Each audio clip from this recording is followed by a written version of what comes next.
this is a one I should have done a while ago, but right here is my 79 New Yorker that I have owned for 5 years now, half a decade. This was my first car. I learned how to drive on this thing. 79 New Yorker is based on the R body, and this one is in the rare and beautiful metallic forest green. And it's got all the basic late 70s 360 small block V8, A9043 3-speed auto, no overdrive, and yeah, let's get into it. Why shouldn't we? Beautiful color match green interior, of course. Very comfy Alcantara seating, couch-like, and you can put a third person here if you want. You can fit 6 people in this car. Light power steering, one finger on the wheel here. Almost no effort to turn this steering wheel at all. No effort on the brake pedal. No road feel. Yeah, about as 70s as it gets, this car. And for those of you who don't know, the 70s was known as the Malaise Era. And Malaise Era was mostly to do with the 73 oil embargo, which was caused, well, actually this is quite relevant today. So the OPEC countries in the Middle East did not want to sell oil to the United States so long as the United States supported Israel, which was you know, even a controversial topic in the 70s and still is. So OPEC, which was mainly Saudi Arabia, Dubai, the United Arab Emirates, Kuwait, all those Arabian countries with plenty of oil reserves, embargoed the United States. And now the US, where, you know, gasoline was next to nothing, was now barely, you know, getting any gas, which raised the fuel prices, of course. And not only were there price raises, but there were shortages of fuel as well, which was very problematic for the 70s, as gas guzzling V8 big block vehicles were everywhere. Because fuel economy was never a thought, because, you know, everyone was paying 50 cents a gallon for fuel. No big deal. But after the 73 oil crisis, Americans had to face the reality that now they had to actually focus on building fuel economy, or building vehicles that acknowledge fuel economy. And thus, the muscle car era of the late 60s and early 70s was over, and begun the Malaise Era. So, performance went out the window, of course, with fuel economy in mind. And so, what could American automakers do now? They were forced to abide by these fuel economy regulations, by the CAFE standards that were imposed, corporate average fuel economy, and they were forced to begin new safety standards, beginning with, obviously, 3-point seat belts, which I should really put on. 3-point seat belts. And in 73, they introduced 5-mile-an-hour bumpers, where you would have to come in contact with a solid concrete barrier at 5 miles an hour in your vehicle with 0 damage to the vehicle, which this has. So, big bumpers, collapsible steering columns, 3-point seat belts, V8 engines that barely made any power, because they were detuned for emissions and fuel economy sake, were the norm of the 70s. And how could American automakers compete with all the Japanese and Germans that were now infiltrating US auto markets? They were seen as a joke in the 60s. Oh, why should we care about the Japanese and the Germans? We have big blocks and muscle cars. Well, now it mattered. So American car companies really had to focus on luxury now, which is what this car is. Massive,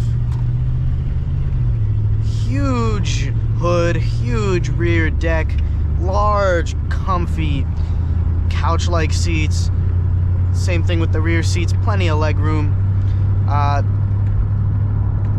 V8s that didn't make too much power but made plenty of torque.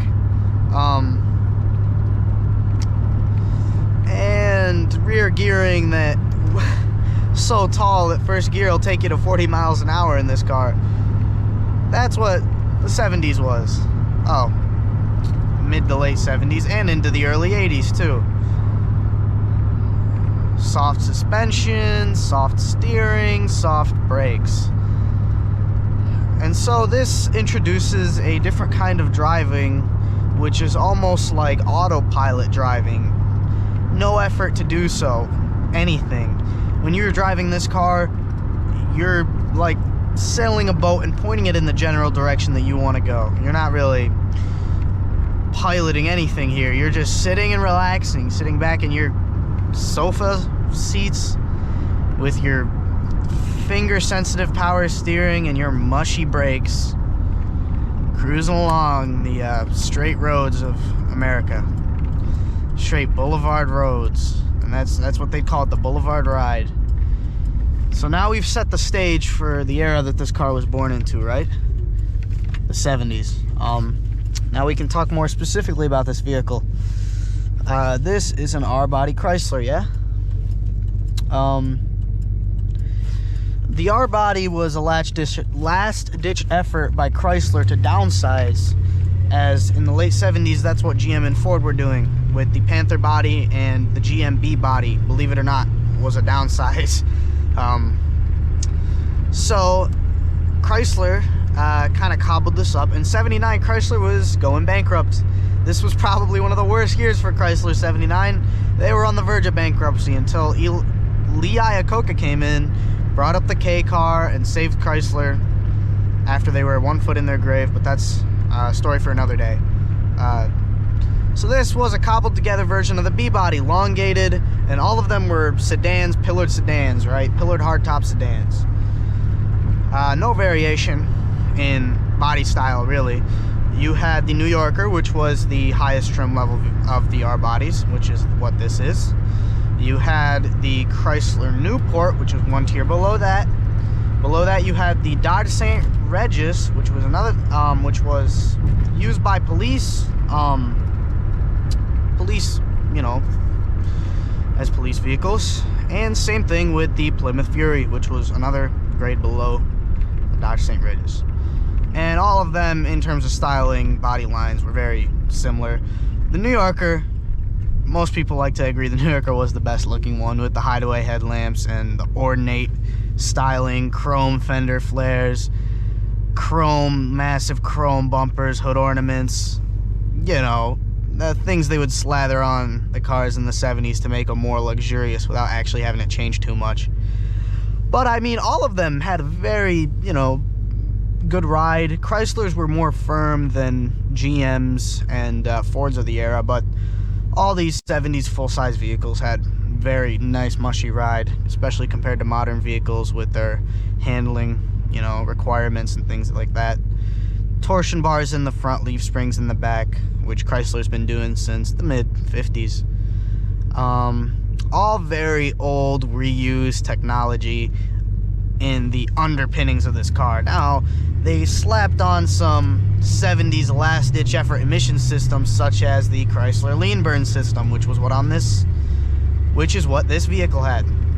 The lean burn system was designed in order to achieve the leanest burn, achieve the least emissions, and use the least amount of fuel, which it somewhat, you know, it kind of did that. This car didn't need a catalytic converter because of the lean burn system, where some other late 70s vehicles did. And catalytic converters in the late 70s weren't unintrusive like they are now. They smelled bad. they would get hot and they would choke up your exhaust. And so by avoiding the catalytic converter, Chrysler, you know, that's a big plus of the lean burn system. I've since then ripped off the lean burn system. I do not have a lean burn system on this car. It is running an Edelbrock 600 CFM carburetor, 1406, 4-barrel, and ripped off the emissions Holley 2-barrel and ripped off the 2-barrel iron intake. We got a Edelbrock split plane aluminum intake on this car. All makes it run very much better than it did from the factory. And I actually see better fuel economy, funny enough, with the Edelbrock, and better performance. And the distributor too. Initially I put in a cheap eBay HEI unit, which failed on me 2 years later. Of course it did. And so I went full pre-boomer even. I went full greatest generation and put in a points ignition from, I believe it came out of a 67 Plymouth. Points ignition systems, if you do not know, there's these little mechanical points with a thing that connects to your cam gears, right? And it opens and closes these points to charge up the coil and discharge the coil to each spark plugs, one for each cylinder. And they need to be adjusted and lubed and gapped. And for dwell, the dwell is the period of time between each time the points open or close. I'm not sure, but dwell is measured in degrees, and you can adjust the dwell with either a feeler gauge or a dwell meter, which I like to set it with the dwell meter if you can get your hands on one. And so they do require more maintenance than electronic ignition systems, which is what this came with. Hell, even Chryslers from 71 and up had the electronic ignition systems. But points are old school and they're just kind of nice. They're nice and mechanical, right? No computers, no transistors. Yeah, you're running a ballast resistor to, you know, decrease the voltage to the points so that you're not going to burn them out as often. But ballast resistors do like to go out a little bit on these cars. Just keep a spare in the glove box. It takes 10 seconds to swap it out. Too easy. 2 wires. Yeah. So that's what I've done to the car, pretty much. Other than that, everything else is stock. So, the 360 small block Chrysler, LA. Initially, it was the Chrysler A engine, and later it was updated to be the LA engine for LA meaning light. The LA engine was a bit smaller than the A engine.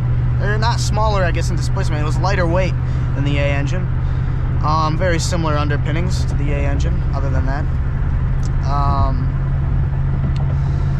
And then the LA evolved into the Magnum, which was used in the 80s and 90s with a, you know, Chrysler quote-unquote updated it by slapping on a throttle body injection system, of course. Rollers on the camshafts instead of flat tappet cams on the Magnum blocks. And those were used well into the 90s. So this engine, you know, basic engine design was used from the 60s to the 90s. And for good reason. They're just very reliable, very robust engines. They were used in many different applications. Cars, trucks, motorhomes, many different applications. And parts are easy to find for these engines because of that. Not as easy as, you know, small block Chevys or Ford Windsors or whatnot, but fairly easy to find for an old car. And this car doesn't have the legendary 727 torque flight, but its little cousin, the A904 torque flight, which was a pretty good trans for this application. It's lighter than the 727, less durable, sure, but in this application, you're not stressing it at all. In this 200 horsepower application,